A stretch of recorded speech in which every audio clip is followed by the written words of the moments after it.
The last movie ticket you bought had a price printed on it. That price was not final. When you sat down, the theater and the studio had not yet agreed on how to split your money, and they would not settle it until after the movie had stopped playing. That is not the strange part.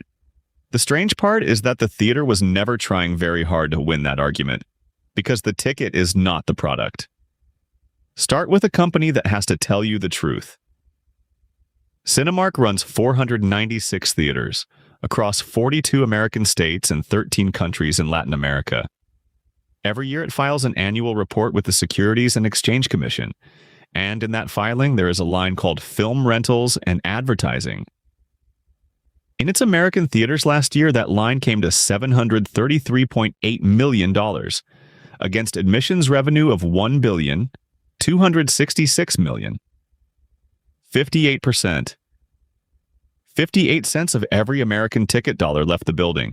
The average ticket at one of those theaters cost $10.52. $6.10 of it belonged to the studio and the marketing campaign before the lights went down. The theater kept $4.42. Out of that came the screen, the projector, the seat, the air conditioning, the person who sold you the ticket, and the building. And even that number was a guess. Here's the company describing the arrangement in its own filing. Film rental rates run on a sliding scale set against a standard rate matrix agreed with each studio before the film opens. The better a film does, the larger the studio's share. Then, further in, there is the line that does the real work. Quote, "The settlement process allows for negotiation of film rental fees upon the conclusion of the film's theatrical run, based upon how the film performs." The settlement process. You bought a ticket to a transaction that had not been priced yet. The theater books a number, the film runs, and some weeks later, two companies sit down and settle up on what your evening was worth. Now the whole company, everywhere it operates. Last year, Cinemark sold $1,544.7 million of tickets. It paid out $877 million of that in film rentals and advertising. What survived the studios was $667.7 million.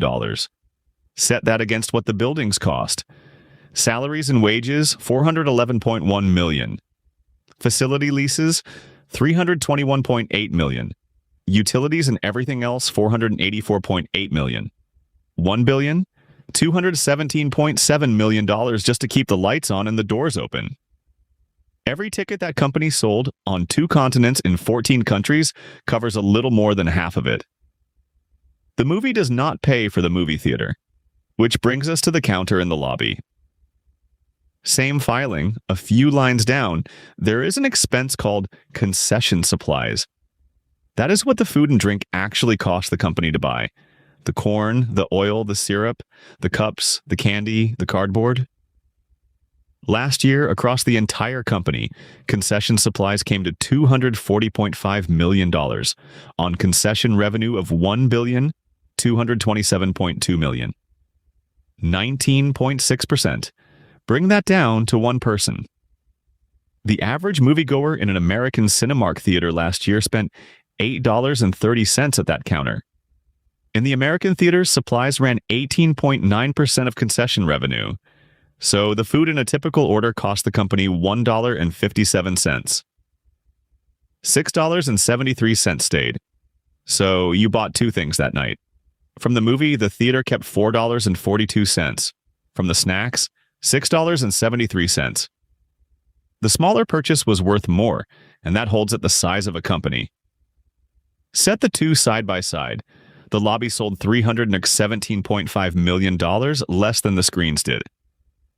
After the studios were paid, the screens left $667.7 million.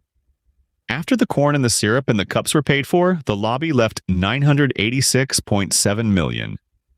$317.5 million less in sales. $319 million more in gross profit. That is one company. Here is the other one. AMC is the largest theater chain in the world. 219.4 million people walked into one of its theaters last year. Its filing uses different words for the same lines. Admissions, food and beverage, Film exhibition costs. Film exhibition costs, 48.1% of admissions revenue. Food and beverage costs, 19.6% of food and beverage revenue. 19.6%, both of them, to the 10th of a percent. That counter sold $1,671.3 million of food last year. And after every cost of the food, it kept $1,344.3 million. Here is what that number is carrying. After every cost of running its theaters, AMC's operating result last year was a loss of $17.4 million. Its net loss was $632.4 million. That is with the counter working. Take the counter's gross profit back out of the arithmetic, and the operating loss becomes $1,361.7 million. The popcorn is not a nice extra at the movies. The popcorn is the reason the building is open, so it is worth asking what is in the tub. The Department of Agriculture tracks the price of popcorn the way it tracks the price of wheat. In Indiana, one of the country's main popcorn states, growers were paid $18 a hundredweight for last year's crop. 18 cents a pound. That is the farm price. A theater pays more by the time the corn arrives salted, boxed, and trucked. But a single pound of kernels is more popped corn than the largest tub in the lobby will hold. So if the counter is where the money is, why is the ticket cheap? Cinemark could charge $20 for the seat. It could.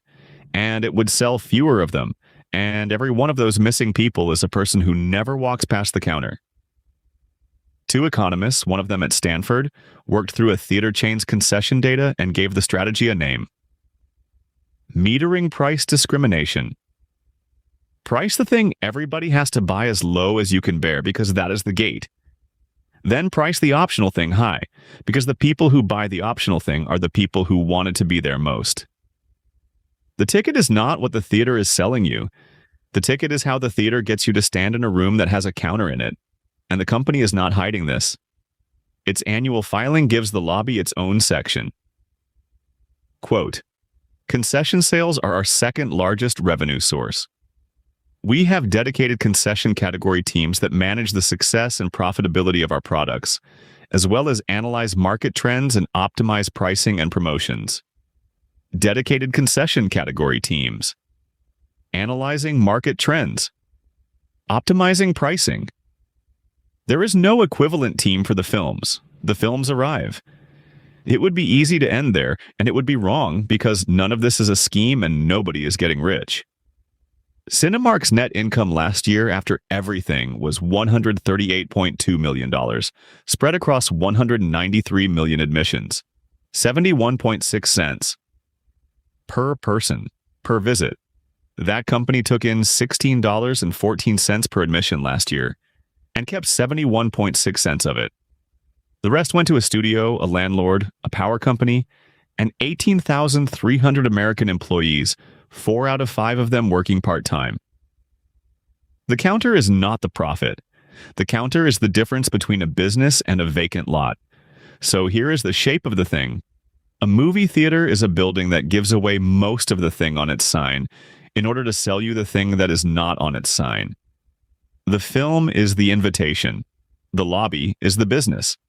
And when the studio and the theater finally settle up on what your ticket was worth, neither of them is really thinking about your ticket. The marquee says the movie. That is the face value. The ledger says popcorn. And if you want this same trick run in the other direction, a company that deliberately loses money on the chicken to sell you everything else in the building, that one is on the channel.